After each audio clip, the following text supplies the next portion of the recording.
Hello, আসসালামু আলাইকুম। সবাই কেমন আছো? আমি এখন চলে আসছি ঠাকুরবাজার মুরগি দেখতে। মুরগি ২ টা কিনেছি, তাও ফার্মের মুরগি। দালালের ফান্দ পড়ে ফার্মের মুরগি কিনা হয়ে গেছে। খেয়াল করিনি, আমি ভাবছিলাম দেশি মুরগি। পরে বলতেছে এগুলো নাকি ৪৫ বয়স, ৪৫ দিনের মুরগি, অনেক বড়। তারপরও কিনে লয়ে চলে এসেছি, দেখি কয় মাসে ডিম পাড়ে।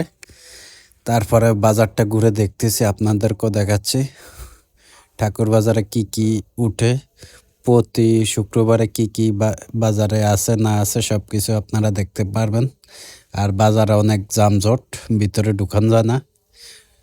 তারপরে বেড়তে বেড়তে একজন বলতেছে মুরগি এগুলো কত দিয়ে কিনছি। আমি বলছি ৯০০ টাকা মুরগির দাম আছে ভালোই। তারপরে আমরা চলে যাচ্ছি আবার এদিকে ঘুরে ছাগলের বাজারে, ছাগল দেখুন। তারপরে এই সাইডে কিছু পেঁয়াজ মরিচ দেখতেছি কিনা যায় কিনা। তারপরে ঘুরতে ঘুরতে ঠাকুরবাজারে পুরাটা ঘুরে ফেললাম। কেউ বুঝতে পারে নাই আমি যে ভিডিও করতেছি। তরমুজ, শীতকালেও তরমুজ থাকে নাকি আপনারা কমেন্ট করে জানাবেন। বাংলাদেশে শীতকালেও তরমুজ পাওয়া যায়। এগুলো কি পলিস্টারে ভরে রাখছে নাকি এগুলো অরিজিনাল গাছ থেকে এনেছে, আপনারা কমেন্ট করে জানাবা। আর ঠাকুরবাজারে যারা আমার ভিডিওটা দেখেন তারা পারলে একটু শেয়ার করবেন। নতুন নতুন ভিডিও দেখার জন্য আমার ভিডিওগুলো শেয়ার করুন। আমি প্রবাসী জীবন পেজ থেকে সাকিব হৃদয়। আর কি আমার যারা সামনে হাঁটতেছে, আমিও হাঁটতেছি। হাঁটতে হাঁটতে তরকারি বাজারটা একটু দেখাচ্ছি আপনাদেরকে।